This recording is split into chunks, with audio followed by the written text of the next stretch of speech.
Let's start this up with some words from Tiwa Savage during her interview with Billboard for their most recent magazine edition, which featured herself, Davido and Mr. Eazy on the cover. When she was asked about Africa, the African entertainment industry, and how the world is embracing the African entertainment scene, she had this response: "People just need to get on the train. This isn't a fad. With 1.2 billion people, we are not going anywhere anytime soon. We are here to stay." Thumbs up to this video if you do agree.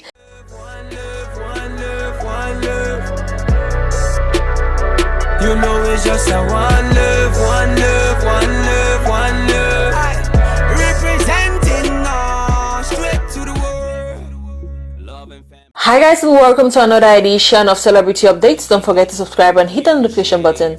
It's incredible to have these three Nigerian superstars representing Africa on this international platform. I also got the chance to read the Billboard article interviewing Tiwa Savage, Davido and Mr. Eazy, and I will be sharing with you guys some highlights worth sharing. So I got to know about Davido, Tiwa Savage and Mr. Eazy being featured on Billboard magazine cover when Davido shared the news to his Instagram timeline with the caption, "I cover magazine, I cover magazine at Billboard cover with my sister Tiwa Savage and brother Mr. Eazy.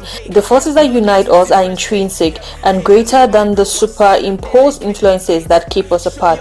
Africa must unite. Dreamt of this shit." As expected, in addition to appearing on the cover, these three were interviewed by Billboard and the Q&A put in an article. The article began by sharing the credentials of Tiwa Savage, Davido, Mr. Eazy, but mindful of the fact that I am certain the majority of my audience, if not all, know who these three individuals are, I will like to dive straight into the article. Some of the highlights: when the three Nigerian stars, all multiple award-winning musicians who made it to the Billboard cover, were asked what factors have been driving the industry's investment in Africa in the past few years, Savage had this answer: "One of the main reasons is that social media and tech have made it a lot easier for people to access our music. When I lived in London, African music and culture weren't cool. In fact, it wasn't cool to be African. When music came out in Africa, it will sometimes take a year for people to get the mixtape. So by the time we were hearing the music abroad, it was already old back there. With social media, we are able to connect instantly with fans.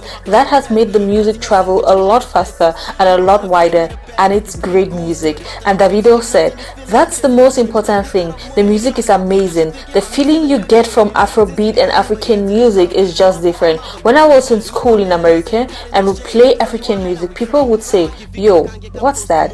That shit's hard.' They didn't understand what the artists were saying, but the feeling they got from the music was just crazy. People have always loved African music, but we didn't have the avenues to go worldwide. Back then, you actually had to have an African friend or come to Africa to experience it." Then Mr. Eazy had this response: "There's also a general wind of appreciation now for what African is about. Hey, I'm African. It's great to be African and we are flaunting it." When Davido is singing, he is talking about things that are very particular to his culture. It's also the same when Tiwa sings. Back in the day, even in the villages, you had hear people singing Celine Dion, but now people are playing 99% Nigerian music because that's what's hype.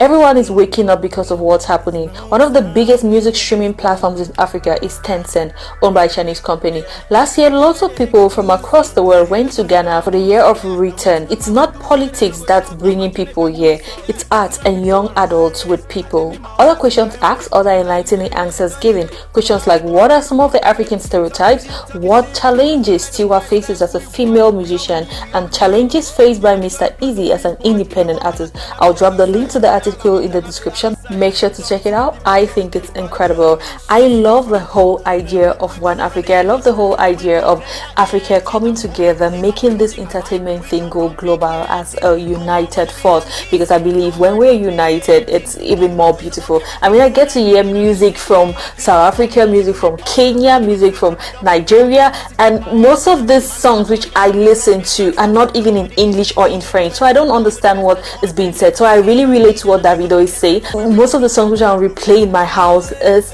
South African or Kenya music. No clue what they're saying, but I love it, totally love it. African sound is just unique, it's just different, and that's a beauty we need to show the world, that we have something different to offer. So yeah, I really love this whole idea, and shout out to Tiwa, shout out to Davido, shout out to Mr. Eazy for looking fly on the cover and representing Africa so well. Thank you guys for watching. Make sure to subscribe and hit the notification button. It's been Eta on Chakara TV, where craziness was a strategy.